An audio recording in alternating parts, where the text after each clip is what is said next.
I understand your point of view. I have taken it into consideration. Now allow me to share my decision. My wedding with Terry will happen very soon, and we would be delighted to have you attend the ceremony and banquet. Best regards." Brian left the room, ignoring his mother's moans. Brian, but he closed the door behind him firmly, yet carefully without slamming it, and that was it. Stephanie still clutched her heart while her husband mindlessly clicked buttons on the remote control. "Bernard, please turn that off, I beg you. Can't you talk to him? This is horrible." "I agree it's horrible, but it appears to be happening. I've talked, and his response was the same. And now what? He's going to marry that country girl." Brian's mother couldn't accept her son's choice. "Perhaps, but what can we do?" "What do you mean? Are you suggesting we just accept it and call that girl our daughter?" Bernard was also against the idea of his only son marrying a girl from nowhere, without any family or status, who was raised by the grandmother in a village. Brian, on the other hand, had a brilliant education and upbringing. His parents had put in so much effort, blood, sweat, and tears into him, not to mention money, and he wasn't just a rich kid anymore, but he had his own business. He could have easily found a girl from his own circle, which would have added to their wealth and status. But no, he found that damn Terry. Looking at his weeping wife, Bernard suddenly felt annoyance. "Stephanie, enough. Don't worry so much. Of course I'll talk to him again, but even if it happens, what's the tragedy? Divorces constantly happen." "Bernard, what are you saying? Do you think that it's that simple? Just get divorced and that's it? Children are born in such marriages, and even more readily than in equal ones. And also, reputation matters. What century do we live in?" Bernard recited with rolling eyes. "And where and in what circles do divorces or children from affairs considered so reprehensible? It's laughable now that someone has only been married once. Stop this hysteria, please. Okay, reputation means nothing to you, but what about our son's emotional state? How will he handle a failed marriage or divorce?" Stephanie wrung her hands. "You fool," her husband barked, unable to bear the scene. "Stop putting on a show in front of me. Emotional stress? What else will come up with it? A sin before the Lord? A minus to karma? He could lose money because of Terry. That's what you're afraid of. And so am I. That's what we should focus on, not metaphysics. I'll talk to him like a sensible person when he cools down, thoughtfully and with examples from life." Yes, Bernard knew what he was talking about. He had made mistakes in his youth and even in his more mature years, and some had cost him dearly. He would explain to his son what indiscriminate relationships could lead to. At first glance, Terry was an angel from heaven, but it was time to realize that such lambs were often the most dangerous. That's what he needed to warn his son about. Meanwhile, Brian secluded himself in his room, really trying to cool off after the conversation with his parents. Yet he knew they were somewhat snobbish and understood that they might not accept his girlfriend with enthusiasm. But not to that extent. He couldn't help bringing his beloved home and introducing her to his parents. Oh, if he only knew what trouble it would cause, he wouldn't have done it. Later, after the wedding, he would have just told them, "I got married, and this is my lawful wife. Please love and welcome her." Or maybe he wouldn't have introduced them at all. Some people do that. After all, he's an adult, independent person. He has his own stable income. Who could have thought that Terry wouldn't please them? And most importantly, why? Yes, she was an orphan and grew up with her grandmother in the village, but that was rather a plus. She came to the city without any connections or protections, received a good education, and looked great. Her taste, manners, and sense of style were impeccable, and she was honest, didn't make anything up or pretend to be a princess. Yes, she had no money. So what? Today she had money, and tomorrow she would have more than they had. Or were they unhappy that he had just decided to get married? Well, at 26, it was time. Oh, he shouldn't have done it the way they wanted. Introduction and all of that. They embarrassed themselves, and they embarrassed him, and they hurt Terry.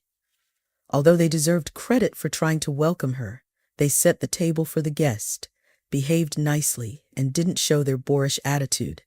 But Terry was so smart, she understood everything.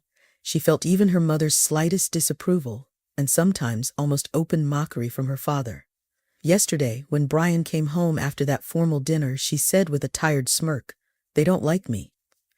Brian even stopped the car to persuade her that she wasn't marrying his parents, but him.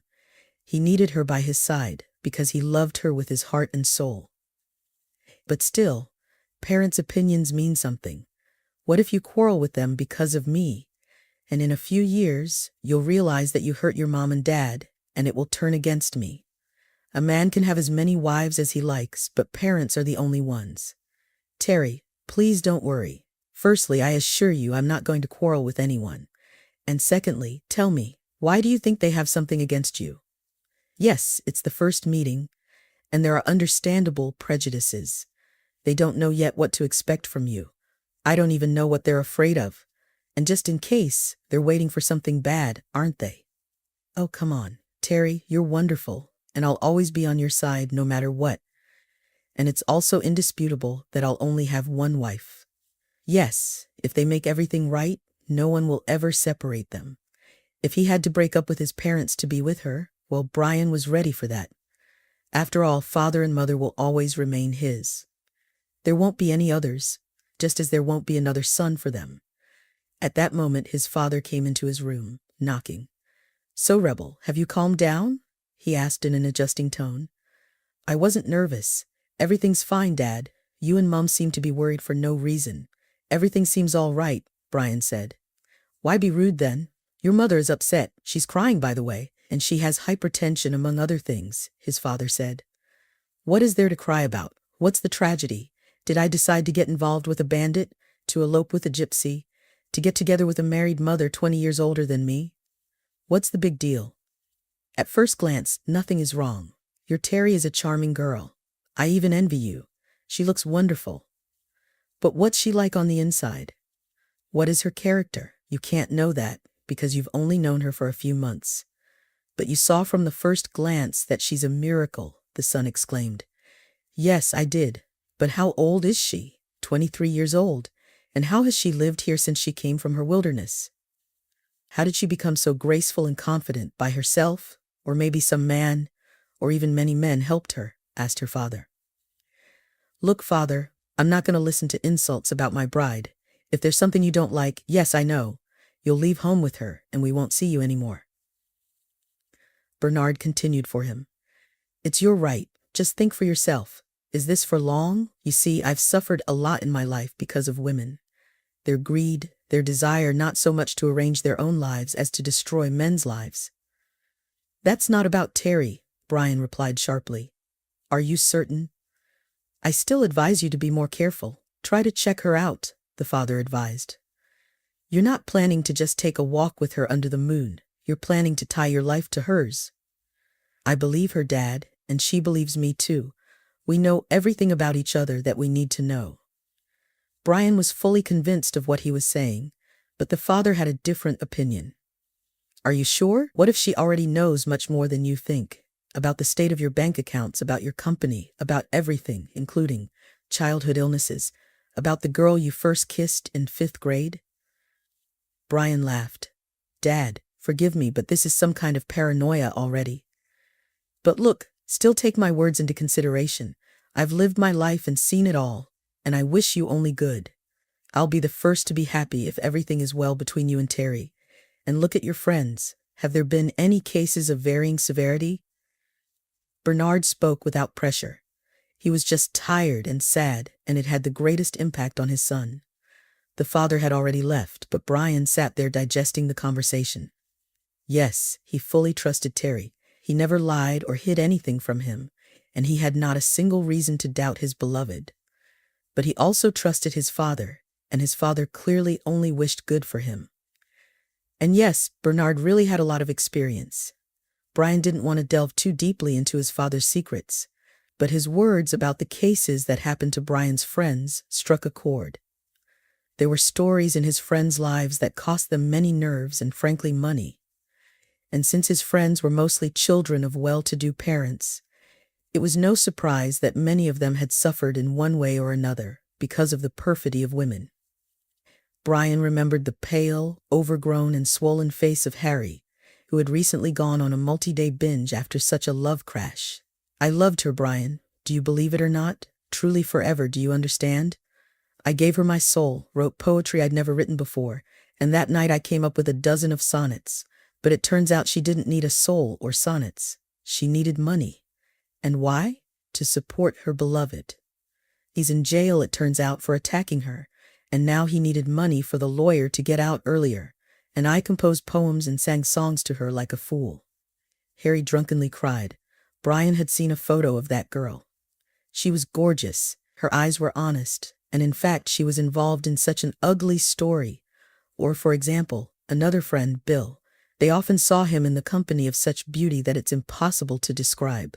Not only was she beautiful, but also intelligent and educated. It was clear from miles away that she was of noble blood. She even played the piano, and it turned out that in the past she was an escort. Then she rose to the rank of elite mistress and stripped several wealthy bums to the bone, and Bill was among them. Stop, what am I doing? Who am I comparing Terry to? I'm out of my mind. And who am I listening to? My father, who has come up with all sorts of things just to dissuade me from getting married. Whose examples am I following? My friends who couldn't distinguish princesses from monsters. But Terry is completely different from them. She's made of different stuff. Although maybe everyone else thinks the same way. No, Terry is simply not capable of anything like that. I'm not going to test her. I never even thought of doing something like that. But now I just want to prove to everyone how honest and selfless she is. It won't be a test. It will be proof. Maybe when my parents find out the truth, their attitude towards Terry will change. And Brian decided to prove it in a harmless way. During the next meeting, less than a week away from their wedding day, Terry mentioned that she had to travel a lot for work and conduct inspections at various sites. She was provided a car with a driver for this purpose, but she still had to order a cab frequently. The car broke down, or the driver felt ill. So Terry, you have a driver's license? I do have a driver's license. My uncle was a driving instructor and he taught me how to drive. I passed my test on the first try. But I haven't bought a car as yet. Terry smiled. This wasn't a hint at all. Terry never asked him for anything and refused to accept overly expensive gifts. At the beginning of their relationship, he tried to give her a gold bracelet, which only offended the girl, and he had to apologize. I'm not your relative or mistress. I can accept flowers or an invitation to a cafe, but not jewelry. Well, now that you have your license, let me let you drive my new car for a while. You'll be much more comfortable that way. Do you trust me? Aren't you afraid I'll scratch it? I'm not the least bit afraid of that, Brian replied. I'm much more afraid that we won't be able to meet because you're too tired, and that the next taxi driver might be a maniac killer who will take you somewhere unknown.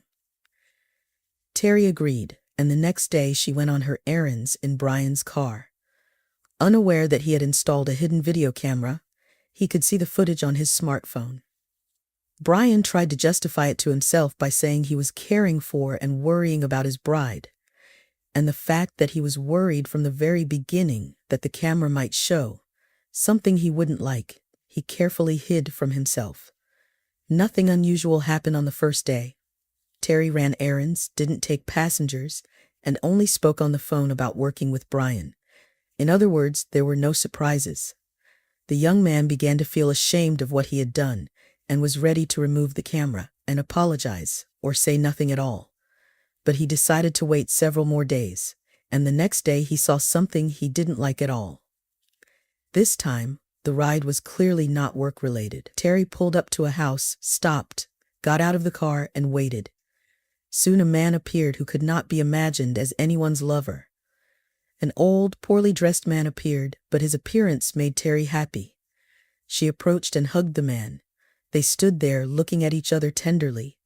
Someone who didn't know Terry might have thought it was her father, but Brian knew that she didn't have a father. And this man, who had clearly been beaten down by life, couldn't be a relative.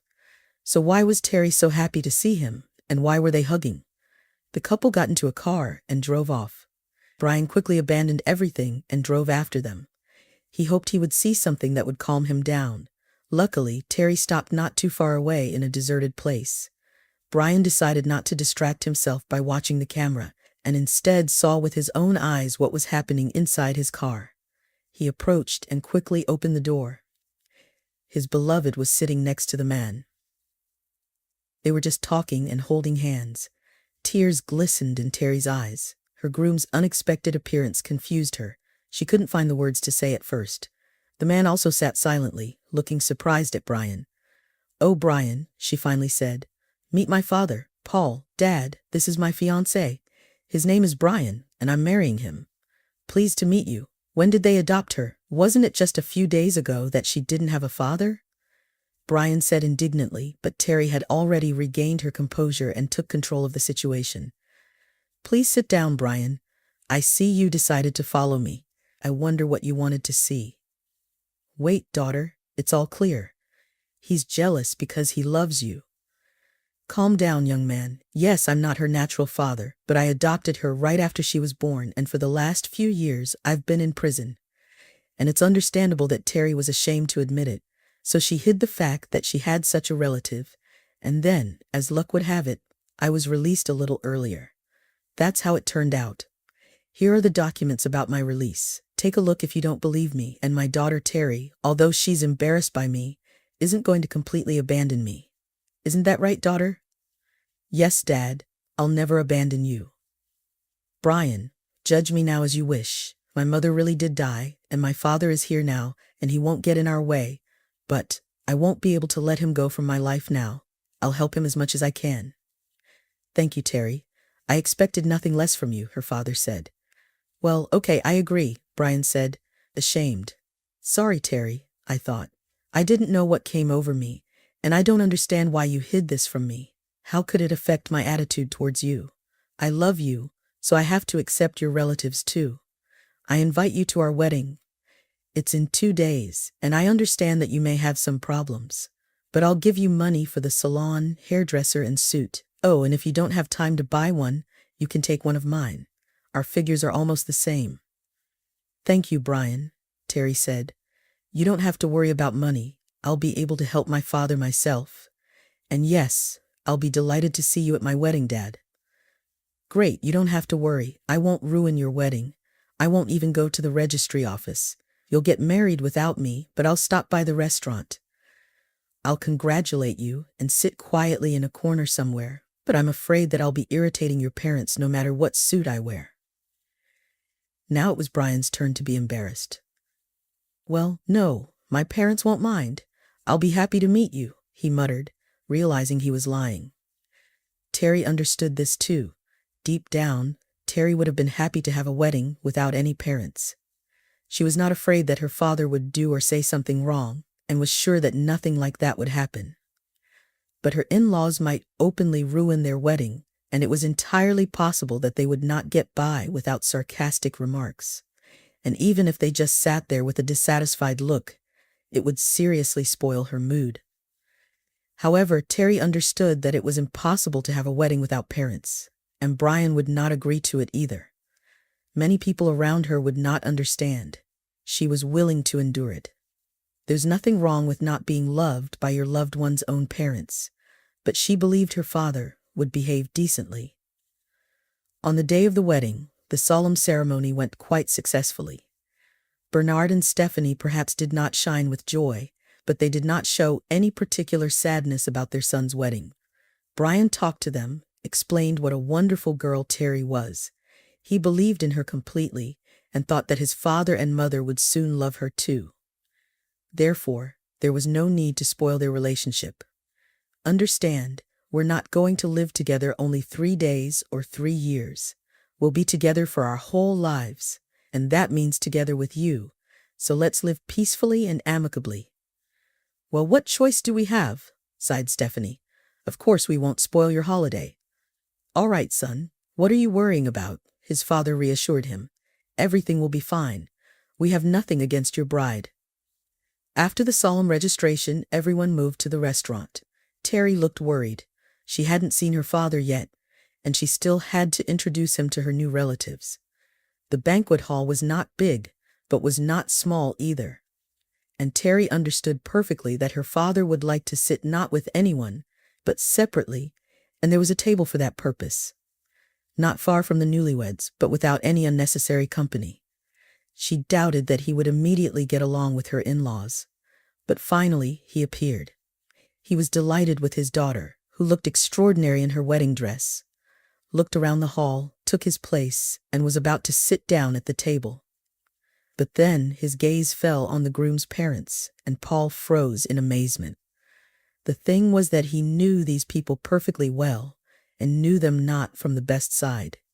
It was thanks to Brian's father that he ended up in prison at one time, and he was completely innocent. Paul was naturally not going to start a fight at his daughter's wedding, and so he quickly pulled himself together, pushed his chair back, sat down at the table, and realized that he could not pretend to be completely happy. Heavy memories came flooding back, poisoning the initially joyful mood.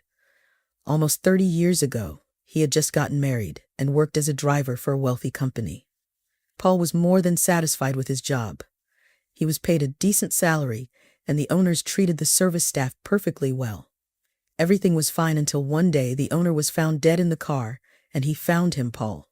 He became the main suspect, and then the accused, and this, although there was no evidence against him. At first there was no evidence, but during the investigation, the unfortunate widow began to give the strangest testimonies, which were against Paul. She burst into tears, claiming that the driver had repeatedly made indecent proposals to her, and that she eventually complained to her husband, which caused a serious conflict between the driver and the owner. Her words were confirmed by another family member, who, according to him, witnessed this conflict and the fact that the driver threatened him. Paul had no evidence of his innocence, and as a result, he was sentenced to 15 years in prison. Only his young wife believed in him and never gave up on him.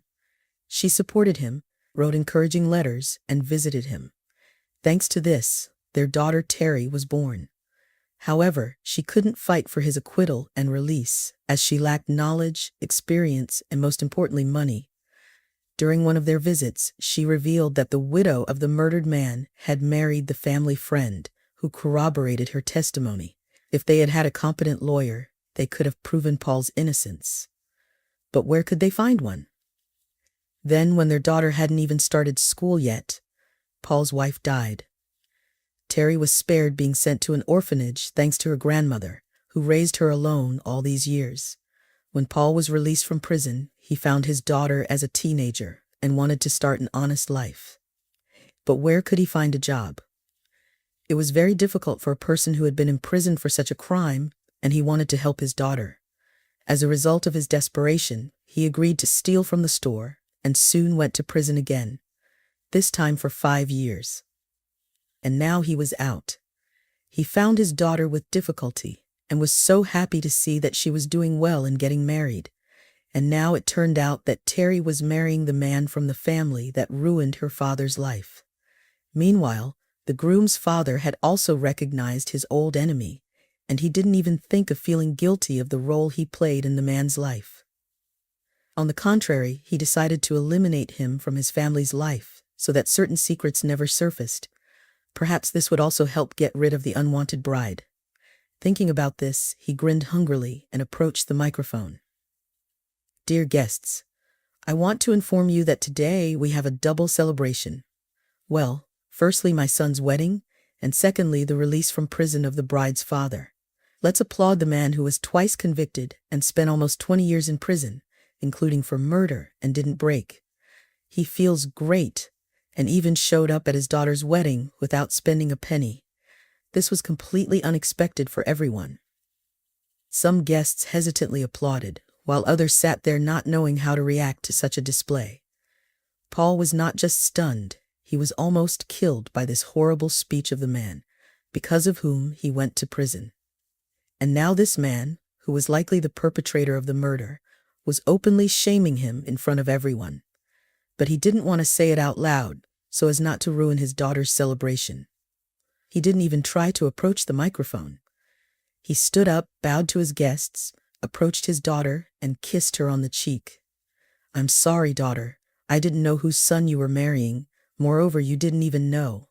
Then he turned to Brian, saying, And do you even know that you're not the biological son of these two? They adopted you as a baby for your father's inheritance, whom they killed together, and then framed me. So you should keep that in mind. Anyway, be happy. You're not responsible for the sins of your parents, either biological or adoptive. Terry's father said, and then he left. The groom and bride stood there in complete confusion, looking at each other. Brian was the first to recover. Terry, let's not try to figure anything out right now. Let this day be the happiest day of our lives, and we'll deal with the rest later. I really didn't know anything, just like you. After that, the wedding naturally went according to a slightly different scenario. Bernard tried to approach his son and start a conversation with him. Stephanie, on the other hand, cited ill health and left. The bride burst into tears. The celebration was somewhat complete. The newlyweds didn't go to the groom's parents' luxurious house, but rather to a hotel, where they decided to spend their wedding night and calm down after everything that had happened. However, they didn't even understand what had happened. Meanwhile, Brian's parents were having a heated argument. "Idiot," Stephanie shouted. "Why didn't you listen to me just once in your life? My heart told me that all of this was not good. This whole wedding, this Terry, where did she come from? How much I wanted to prevent this, but you spoke like a fool. Divorce is not a problem. Reputation is nothing. Let them get married, and now we could end up in jail." "Jail? Are you crazy? All the deadlines have long passed. This lousy Khan can't prove anything anymore. And if he starts blabbing, he'll end up where he came from. I don't care if he ends up anywhere." For a quarter of a century, everything was going smoothly. Everything was perfect. And now all of a sudden, he'll prove it. He won't. Nothing will happen. Is Brian a fool to believe the chatter of some ex-convict? Who knows what he blabbered? And if he believed it, what of it? Stephanie took some pills and went to bed but couldn't calm down. All the complex twists and turns of her tangled life were passing before her eyes, and how well everything was going at first. In her early youth, she managed to marry a very promising young man, a prominent businessman. She became a rich woman, living the life that many could only dream of. But then, her husband took a mistress. And not just that, but he fell in love with her. And he decided to divorce Stephanie. She tried everything to avoid it. She threatened to kill herself, to do all sorts of horrors with her husband and his mistress. But no, he was firm in his decision. Apparently, love actually happened. Moreover, this scoundrel decided to have a child with her. That was what Stephanie could not do. And this threatened to mean losing all the wealth, and Stephanie could not accept that. Her husband postponed the final divorce and marriage with a pregnant mistress because she had some problems with pregnancy. She was constantly lying in hospitals. That fact was encouraging for Stephanie. Maybe there would be no child at all, as well as no mistress. But not only did the child appear, but the husband also immediately adopted him and rewrote the will, leaving everything to the newborn baby, and hence his mother. Action had to be taken immediately, before the divorce was concluded. Fortunately, the husband had a partner, an old friend of his, this very Bernard. Stephanie conspired with him. They managed to eliminate her husband, diverting all suspicion away from themselves, and framing another person a driver. Everything worked out perfectly with the mistress too. She's still not recovering after giving birth, was lying in the hospital all the time. And finding out that her lover died without having time to propose to her, she died too. Either from a small heart attack or from something. Stephanie married Bernard, and thanks to several very large bribes, they adopted Brian, and everything seemed to be going well. Becoming the legal parents of a tiny millionaire, they gained access to his money. They were making good money themselves, thanks to the business. And everything would have been great if it weren't for that unfortunate Terry, whose Brian must have been given by the devil himself. Bernard quietly entered the room and sat down next to his wife. There was no special love between them from the beginning, but they needed each other. Besides, they were bound by a common dark secret. "Stephanie," he said affectionately, "calm down, my dear. Nothing terrible has happened. Brian will come. We'll talk to him, find out how he feels. Maybe he didn't even consider believing that criminal. And even if he did, we can explain everything without going into details. Ultimately, is his opinion really that important to you? Let's say he rejects us. So what? We already have everything we need, and if we want more, we'll get it. Or have you suddenly developed maternal feelings? To hell with feelings, Stephanie waved her hand. It's not about feelings, Bernard. It's about the fact that life has really turned upside down. If rumors start spreading about our past, what difference does it make whether they're proven or not? The rumors will remain, and our reputation will be ruined. We'll be ashamed to show our faces in public. Oh, come on. We've been through worse, and if Brian starts causing trouble, we'll deal with him. What if his business comes to us? In my opinion, that would be good. Can you arrange that? Stephanie asked. When have I ever failed to arrange something, Stephanie? Brian replied. Well, I couldn't prevent this wedding because the subtle matters intervened. Love, so-called. Unfortunately, I'm not very competent in that area, but in business I am, so don't doubt it. I'm not going to coddle Brian, and I'm not going to regret him. But they didn't have to clarify anything, and no one demanded any explanations. Brian and his young wife came to the parents' house a few days later. He immediately announced that he was taking his things. Sorry, so-called parents, but over the past few days I found out that Terry's father was right. I am an adopted son. I can't say that you were such worthless parents, but you are not my parents. And there are some unpleasant moments in our relationship. We'll be living separately with Terry. After all, we're not dependent on each other, and I hope we won't have any claims against each other. I don't want to dig too deep into the past, just because I don't expect to find answers to all the questions that abound. Okay, I won't resist. You really are an adopted son, Bernard replied calmly. It's perfectly understandable why we kept that a secret, but everything else, do you really believe the drunken ravings of that criminal, your father-in-law? And are you ready to turn your back on us, your parents? I'm not turning my back on anyone. I just want to live separately. I am a grown man, already married. Stephanie, trying to portray the tragedy, and began to wring her hands, lamented about her ungrateful son, but realizing that the performance would not be appreciated, she stopped. You still have to be grateful to us, she said, deciding to have the last word. And it's quite possible that you will regret your words and turn to us for help, and you will be, I hope, ashamed. Bernard chose to avoid any confrontation and simply shrugged at his son's words. When Brian and Terry said goodbye, he went to his wife's room. She paced back and forth, unable to control her anger. Everything is fine, as you can see. Our reputation is intact too. This fool decided not to investigate further and left home like any normal person. No one lives with their parents now. It's normal. Stephanie, stop torturing yourself. I already have a plan on how to teach him that parents, even adoptive ones, should be listened to a little. Yes, Bernard, do what you've planned.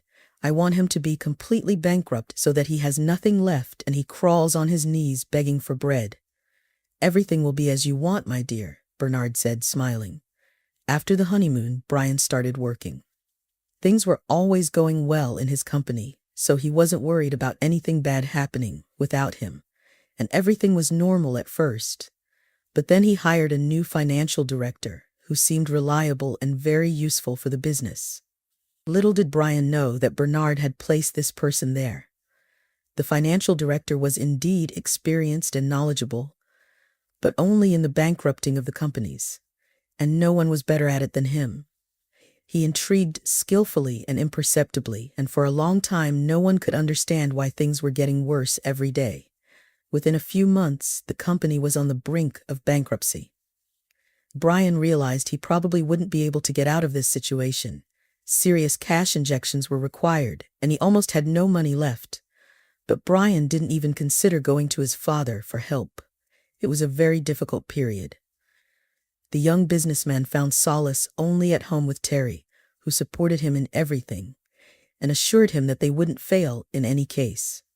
Brian, maybe we should really give up on all of this. I can't watch you suffer for this company. But how will we live? We were going to buy a house, and now we can't even pay for an apartment. How will we pay rent next month? If you agree to give up everything, we can move to the village. My grandfather's house is there, quite sturdy and suitable for living. Of course, not like what you're used to, but we'll work and gradually fix everything up. I believe you, Terry, but I'm a city person, and I have no idea what's required in a country house to make it at least suitable for living. The roof will leak there, and I have no idea how to fix it. You'll learn, Brian. It's not that difficult of a science. Besides, we'll take my father with us. He has nothing to do in the city anyway. He can't find a permanent job, but he grew up in the village, and his hands are always in the right place. Paul was thrilled with this idea. He had long dreamed of moving to the village, but never dared to. Eventually they moved to the village. Brian sold his luxurious car and many unnecessary things. They had enough money to start setting up their new life. Soon Terry announced that she was pregnant, and Brian's joy knew no bounds. His adoptive parents were also delighted. When they learned that their son was bankrupt, they waited for him to come and ask for mercy. Stephanie rehearsed her angry responses to him in her mind. However, Brian never asked for help, and Bernard once said to his wife, "Have you heard the news about our son?" "You'll laugh, Stephanie." They moved to the village. It turns out that our great daughter-in-law has some kind of barn in some remote place, so they moved there. "Oh my goodness, he's so proud," exclaimed the spouse. "He didn't even come to bow to us." "Well, it's his business. He'll live there for a while and then come back to the city. How long will he be able to live in the village?" They laughed like children, speculating on the further degradation of the man they had called their son for many years. They felt no sympathy for Brian, let alone for Terry and their potential children. Meanwhile, the young family lived simply, happily, and with hope for the best. Paul was happy to return to his roots, and Terry found everything familiar. Even Brian quickly got used to the new environment. One day, Paul shared an interesting story with his daughter and son-in-law. "During my last prison term," he said, "I met an old man who was already old and sickly. He had wandered from prison to prison all his life. As a thank you for a favor, he told me about his secret. While he was free, he robbed a jewelry store. He obtained a lot of loot, and he didn't have time to use it. They caught him, but he managed to hide the loot in a secret place. The place happens to be not far from us, in an abandoned village. He knew he wouldn't be released, and didn't want the loot to go to waste. He had no relatives, and he was a loner all his life. And I'm wondering, should I go and check it out? If there's anything there, I'll find it." Terry waved him off, saying, "Oh, Dad, you believe in miracles." "I agree the probability is almost zero, but what if?" Paul replied. "That old man didn't seem like a liar, and why would he lie to me on the verge of death?" "Well, no one's stopping you from checking it out," said Terry. "You'll just waste your time." And so Paul went to that village. He arrived at the right place, and indeed found an abandoned hut. But he had to break into the basement, which was not entirely safe in itself. The house was barely standing. With all due caution, Paul opened the door, entered, and was surprised to find that the house was inhabited. In the corner, a 7-year-old boy was hiding. "What are you doing here?" he asked in surprise. "I live here. What do you want?" the boy replied boldly. "I just came to see what kind of Mobley had settled here. But where are your parents?" "I don't know, and I don't want to know. I don't have any parents. I ran away from an orphanage, and if you want to send me back there, you'd better leave quietly and peacefully. I'll stay here." "And how do you live alone? What do you eat?" "Whatever I can find," the boy replied, suddenly bursting into tears. It was evident that he was hungry. Moreover, he was very young, and his audacity was a defensive reaction. "Okay, I have some food with me. You can eat it. Let's go with me. Not to the orphanage, don't be afraid. I'll take you to my place, and you'll live with me. What's your name?" "Ivan." "And your wife won't mind if I come with you?" The boy hesitated.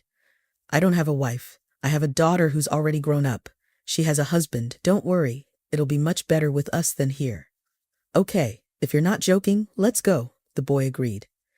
After talking to the boy, Paul thoroughly inspected the hut and, of course, did not find any treasure.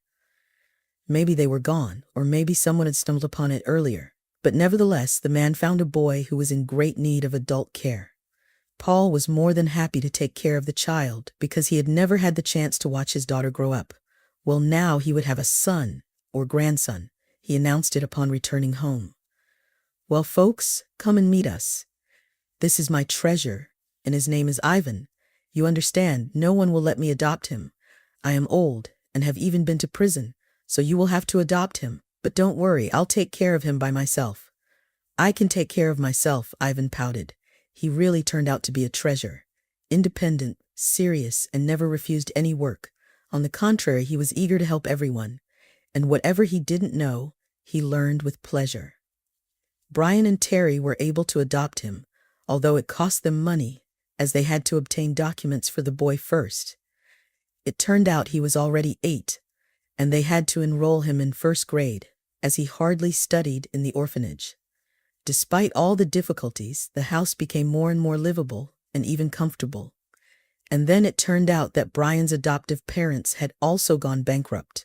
This happened thanks to the same financial director who helped them bankrupt their son's company. The dwindler apparently got the taste and decided he had been too cheap. He completed his employer's task and then began withdrawing money from Bernard's company accounts. Bernard didn't realize it right away, but after he did, he decided not to let the theft go unpunished. He reported it to the police. The fraudster was arrested, and he didn't even think of keeping silent, and began to tell everything about Bernard's machinations on the very first interrogation. Along the way, other shady deals began to surface. During cross-examinations, 2 scammers incriminated each other, and as a result, both ended up in court. Brian participated in the process as a witness and victim, and as a result, he was able to recover some of the money.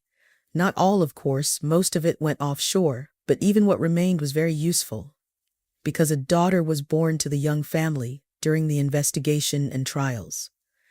Despite the fact that after his wedding, Brian stopped feeling any kinship with his adoptive parents, Stephanie's fate still worried him. She didn't end up in court, but she was left completely alone without money or income. Brian even thought that he should help her somehow, but it turned out that there was no need for that. No matter how much she pretended to cry and faint in court, she wasn't left with nothing. It turned out that she had her own capital, separate from her husband's. Sensing that things were getting hot, she managed to hide a lot. And so, when her former son turned to her sympathetically and offered to help, he received a furious response, and he left with relief. Not upset, but happy that he would no longer have any relation to this couple. Returning home and telling his real family about how the case was resolved, he just shook his head. Who would have thought that I had lived in such a hornet's nest since birth? And I loved those 2. I considered them father and mother. One thing is comforting. I have no genetic connection to them. I hope I don't have any bad inheritance. Oh, this inheritance is all nonsense. Well, look at Ivan's parents, for example. They're not angels, but the boy grows up to everyone's envy. So the main thing is to be and stay a human. Paul expressed his opinion. The whole family, even after receiving decent money, did not move to the city. Nothing held them there anymore. I'm sorry.